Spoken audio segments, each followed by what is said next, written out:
Welcome to The Read Along, a mini book club for your ears. a proud member of the Alberta Podcast Network. Locally grown, community supported. I'm your host, Scott, I'm your other host, Anita. and join us on a journey through a good book, One chapter at a time.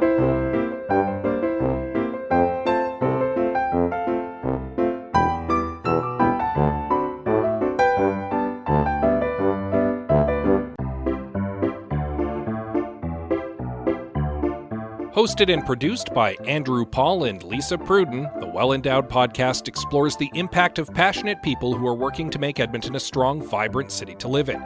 The Edmonton Community Foundation helps people create endowment funds. The podcast tells the stories of how those endowments intersect with the community. You can check them out and subscribe right now at thewellendowedpodcast.com.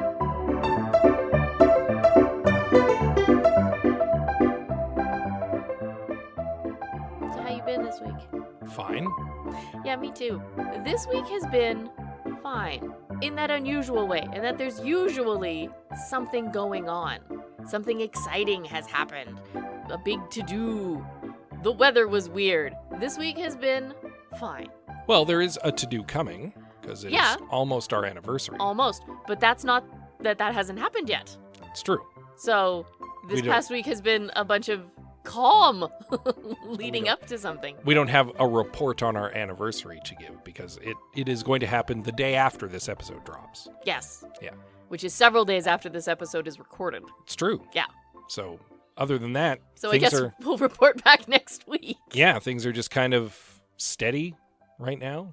Yeah. Normally there's something exciting for us to talk about. Something weird. Not really this week. Not really this week. Yeah. So shall we talk about a book? Sure. All right. But I guess we'll start then with a brief recap of our previous chapter. As we do. In which we have a level 1 encounter. The team finds a mysterious tower and encounters an equally mysterious Sphinx that delivers the classic Sphinx riddle, which of course Dr. Cox knows the answer to. And then everybody is impressed by this biomechanical marvel. And then we move on further into the island and further into the book as we move on to Chapter 5 of Questland by Carrie Vaughn.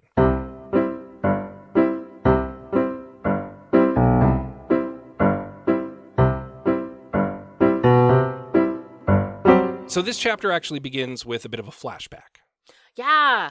So we're going to jump back in time a little instead of immediately going into the island again. Yeah. It's framed as Addie having a bit of a flashback in her thoughts as she thinks back to the couple weeks of preparation she had before going on the mission. I don't even think it was a couple weeks. I think it was 1 week. Specifically, it was during some of her prep that didn't involve the mercenaries, where she was like looking through source material and trying to come up with stuff that may have inspired the production team. Yeah, and she's doing her professory job. Yeah, and she's visited by Harris Lang himself. The first time she's seen him since he offered her the job, in fact. I don't know that I would call it a job offer per se, but anyway. I mean, she even straight up admits in her conversation with him that she's technically working for him at the moment. Yeah. If you want to get fussy about semantics. Yeah. Like, he arranged for her to take leave from the university and arranged a house sitter. Like, it's all on his dime. She is currently like a contract employee. Compensations have happened. I get it. Anyway. Now, if we were wanting to pour any fuel on the speculation that we had last chapter, that this is all somehow a game, this whole conversation is just like chucking gasoline onto that. I cannot nod loud enough for the microphone to pick it up. Yeah. I am nodding so hard. Because Lang is being deliberately withholding on information. Yes! Like, he could spell out to Addie in this moment, here's the stuff that you should be looking for, but he's deliberately cryptic. Yes. And it's just like, could be anything on that island. I guess you're going to have to wait and see. That fuels the unwilling, unknowing game tester theory like nobody's business. Yeah. Oh my God. Like, if he was seriously invested in getting his island back, you'd think that he'd be all in and telling them everything they can expect. But he's explicitly just being like, it's magic. Who knows? That is almost exactly what I wrote down in my notes about this. If he genuinely just wanted the island back, he would tell them everything. Yeah. Because otherwise it doesn't make sense. Yeah. He's not that weird. Or unless he is that weird. I don't know. He also leaves her with kind of an order to deliver a message to her ex, Dominic Brand. which is... A chess move. Yeah. Bishop to king 7. And Addie's like, are you playing a long game of chess with Dominic? And that's the next move. And again, in typical fashion, Harris Lang is just like, something like that. I'm not a chess expert. Please do not take that. I am not some kind of grandmaster. But in my head, a bishop moving to a king, this particular move, a bishop to king 7, is that not at least approaching check? Well, we don't know what the rest of the game setup looks like, right? It's true. And also, he doesn't suggest that this is specifically a chess move.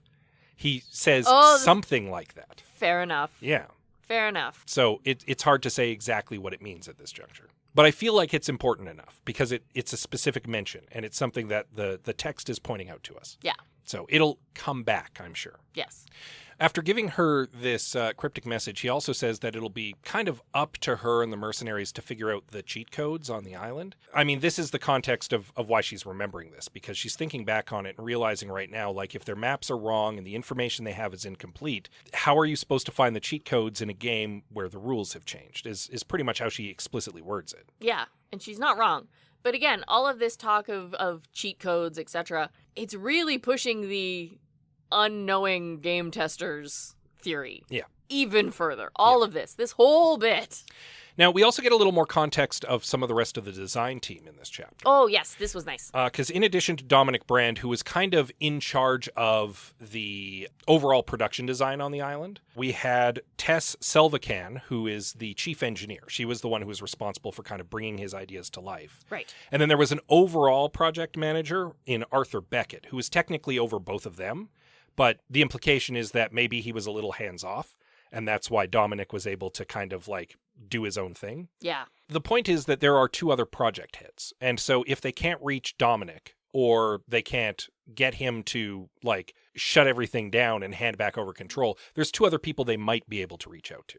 Maybe. But there's also 2 other people who might have been responsible for taking control. Also maybe. Is the other flip side. Yes, exactly. So these people are kind of unaccounted for. Yeah. Right? Well, so we don't know what side they're on. Apparently there's 60 plus people on the island who were working on the project, and none of them are accounted for at the moment. We haven't seen a human face. Right. We'll see some other things this chapter, but we have not seen a human face yet. No, not yet. Yeah. The other thing that she was aware of while she was doing this research was that a lot of what was driving the production of the island so quickly was the PR team. Like, they were putting together this marketing campaign, and they were basically making a bunch of grand promises, and apparently the production team felt really put upon to deliver. Right. Amusingly, Addie thinks, so game design really hasn't changed. The technology is much more advanced, but basically this is a video game design process. Yeah, where the marketing team's like, yes, we have all of these amazing things, and then the dev team's like, yes, we'll have this. You promised them a what now? We'll have a grand opening next year, and the production team is like, blah, blah, blah, we haven't even put stakes in the ground. Like, Yeah, no. Yeah, I thought that was amusing and realistic. Yes. Yeah. One more thing I noticed that I want to point out, because I think it'll be really important, is that everything created on this island, according to the information that Addie had, right? The outdated stuff, is technically original content. Yeah, like they've remixed stuff, but they haven't cribbed anything. Yeah, like a sphinx is a public domain creature. It is a creature from mythology. Yeah. Right? No one has any kind of copyright or licensing claims or anything like that to a sphinx. Yeah. Same thing with a unicorn. Yeah. Same thing with... Insula Mirabilis is not a World of Warcraft game. It is not The Forgotten Realms. It is not Middle Earth. It is not an established franchise. They've created something new so that they can trademark it. Yes. Heavily inspired by... Oh, yeah, for sure. And the list is long. But yes, everything here is original, quote-unquote, original content. Yeah. I mean, it's full of fantasy tropes, but it's its own thing. Yeah. Exactly. So I think that is probably going to help Addie solve some puzzles. Because it's all public domain stuff? Yeah. Possibly. We'll have to wait and see. They haven't really encountered much in the way of puzzles yet. Not really. But I think... It'll come. It'll happen. I think it'll come into play. That's just my guess. Now, back in the present, Addie is driving ahead. Like, seeing this Sphinx, in real life and kind of like experiencing the fantasy of the island for the first time has made her eager to find the next encounter. Oh my gosh, you want to see a unicorn so bad. To the point where the mercenaries are like, you need to slow down. Like, slow your roll, lady. You're going to get us in trouble. They take a bit of a break, and Torres takes this opportunity to be like, okay, so while we're here eating our freeze-dried beef stroganoff, what can you tell me about Dominic Brand? Because he is our target. He's the guy we're trying to make contact with. Right. Is he going to be happy to see you? Like, how did things break off with you? Which is, I think, a fair question for him to ask, because Torres will have a dossier on Brand, right? But that's not the same as, like, actually knowing him. Yeah. And Addie can fill in some of the blanks. Well, and right? More than that, too, again, this is the person they're trying to make contact with. They've brought along a person who might be able to reach out to him. How's that interaction going to go? Like, fill us in here. Is he going to be happy to see you? Yeah. And unfortunately, Addie's information falls into the same category as everyone else's information, which is outdated. Yeah, because they ended the relationship 6 years ago. Yeah, exactly. So she hasn't been close to him for a while, so she knew who he was. But 6 years is a long time. A lot can happen. Yeah. And she's like, and honestly, I broke it off. It was my decision. And he would probably say that I put my foot down and said, it was either Harris Lang or me. And he was choosing Harris Lang, and so I left. But the truth is, he was her first relationship after the death of her previous boyfriend. Yes. Who was murdered. So she was dealing with a lot of emotional baggage and a lot of trauma. And Dominic sees himself as a hero. Like, yes. Well, at least according to Addie. Yeah. Right? Like, he saw her as a damsel who needed saving. She was a damsel in distress. And it was an opportunity for him to be gallant and to be like the kind of fantasy heroes who he obviously is interested in. And while for a while that was very helpful for her, she didn't want to be coddled like that forever. And he would have been very happy to go on treating her that way forever. And continue to be the hero and the knight in shining armor, etc., and etc. she didn't need that anymore. She needed to move on from that. And she recognized that, and that's why she broke it off with him. Yeah. And, I mean, that's actually a very mature thing for her to understand. Yes. And for her to do. But it may have been very hurtful to him. And she acknowledges that, and the mercenaries kind of interpret that as, he might not be too happy to see you then. Maybe. Because this might be a sore point for him. Well, I'm not entirely sure how amicable their break was. And she doesn't really say, but no. I mean, there's certainly the implication that it was a little frosty. And the Maybe. fact that they never stayed in contact over the following 6 years implies that it was probably frosty. Like, granted, he was busy and she went on with her academic career. But the implication is that, like, they didn't remain friends after. Not really. Yeah. But this does inform something interesting about Dominic. He sees himself as a hero. Yep. Okay, are we dealing with another overprivileged, entitled white guy? I mean, we might be. I will say this. This gives me a little bit more of a clue that things aren't so clean-cut as Dominic has taken over the island. Why would a guy who sees himself as a knight in shining armor, as fundamentally a good guy, take over the island, unless there was some mitigating reason for it? Or he's not the one who's taken over the island. One or the other. Yeah, could be.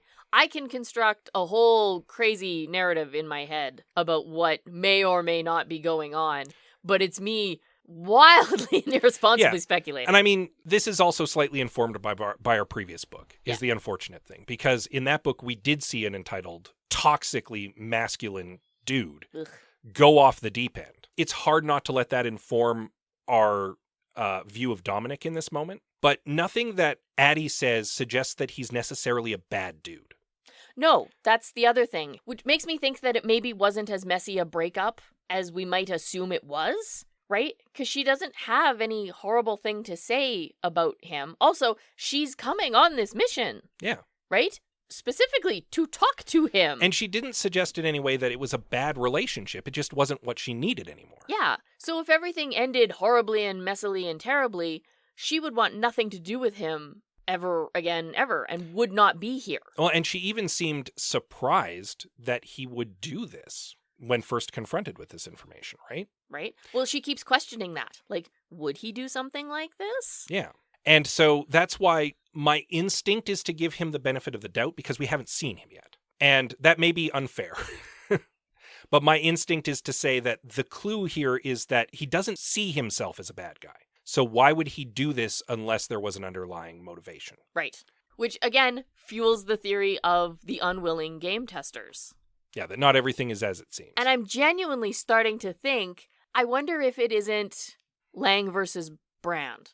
If maybe Dominic got so confident in what they were doing that he was bragging to Harris Lang that this island was impenetrable, or the games were unsolvable, or something like that. And Lang is going, oh yeah? I'll send you the best I got. Prove to me that my island is as amazing as you say it is. It could be. Like, it could be very well that Dominic and Lang are in on it, right? Maybe. Well, that's just it. Dominic may or may not know that they're coming. And again, Harris Lang could be the Dark Lord. Exactly. That's exactly it. Those two things don't necessarily need to be separate. It's true. But this is, again, all speculation. Oh, crazy and irresponsible. Yeah.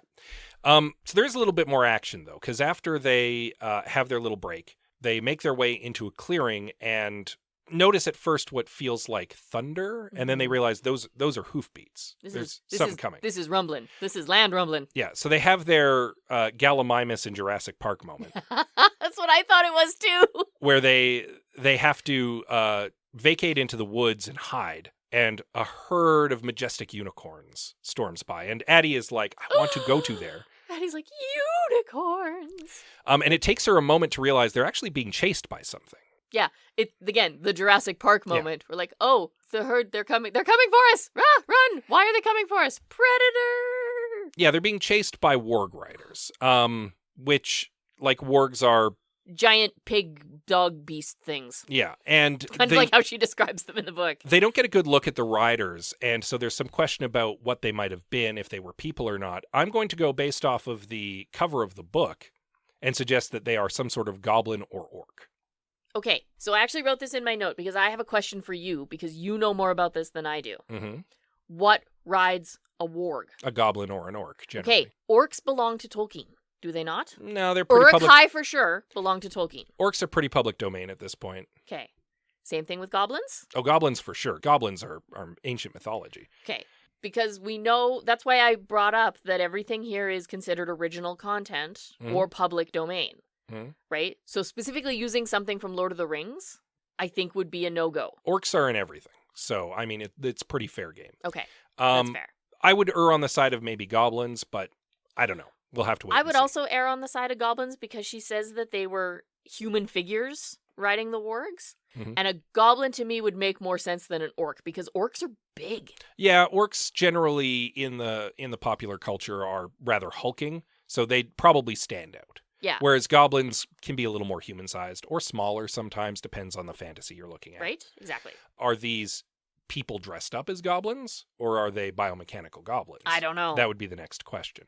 And my feeling would be biomechanical goblins, as opposed to people dressed up as goblins, if only because there's only 60-ish people on the island, and they're the production team. They're not paid actors. Yeah. Why on earth, if there are no active visitors to this park, would they have performers? Yes. Yeah. Why would they be, if they have performers, why would they be performing? Yeah. Short of, like, a practice run, that seems kind of silly. This could be a practice run for the island, though.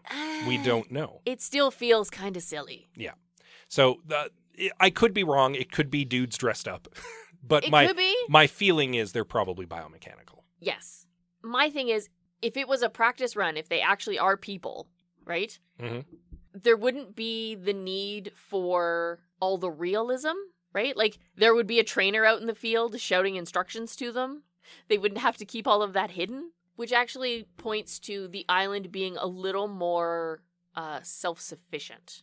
An autonomous system running on its own. Yeah.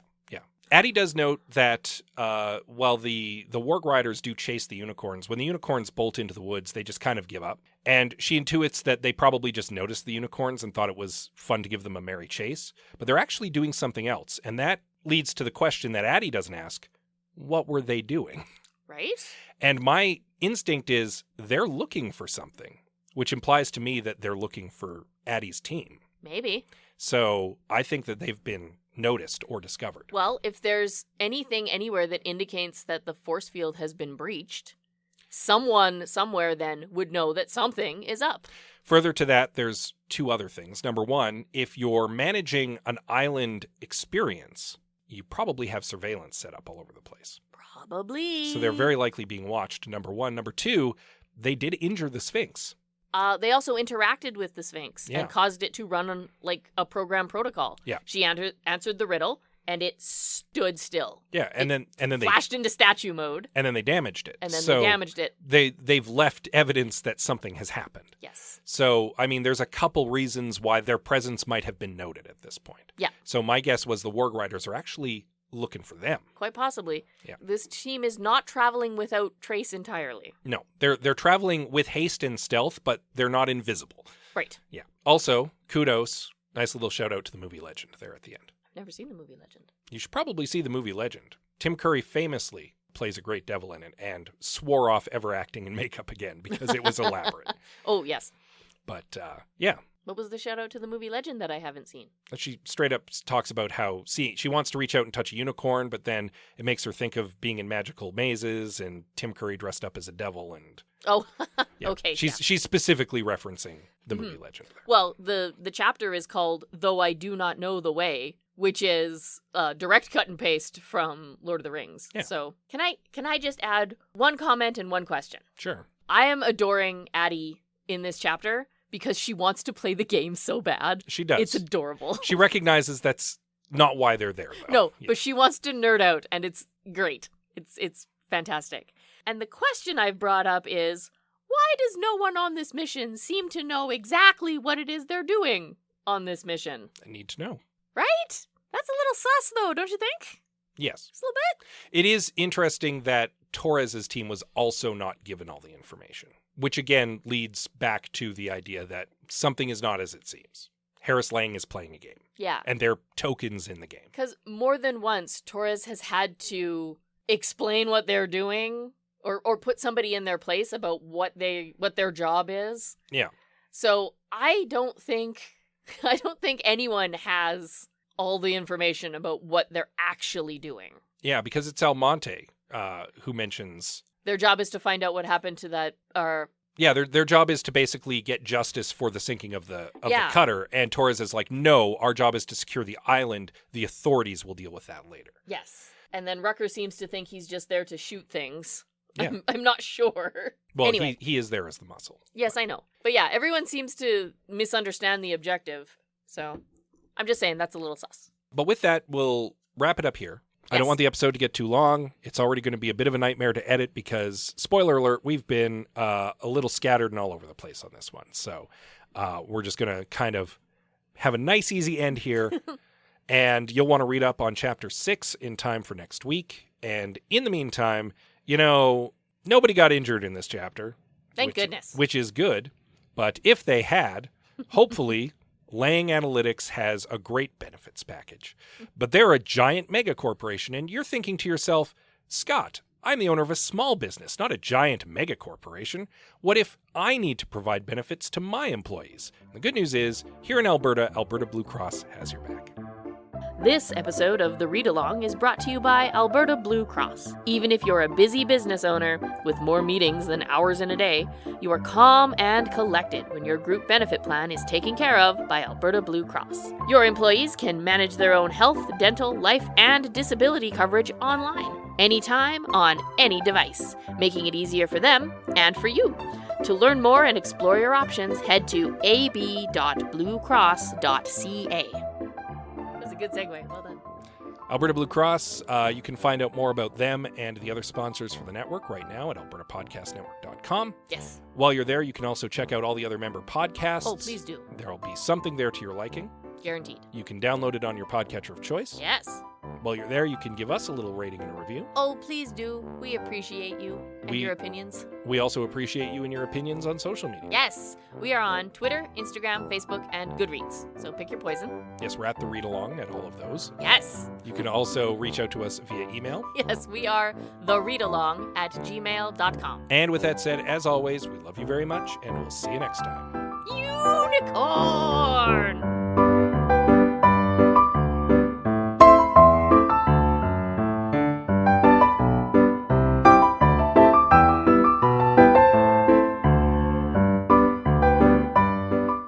Thank you for joining us on The Read Along with your hosts, Anita and Scott Bourgeois. A proud member of the Alberta Podcast Network, all Read Along music is by Kevin MacLeod at Incompetech.com. Cover art is by Aaron Beaver.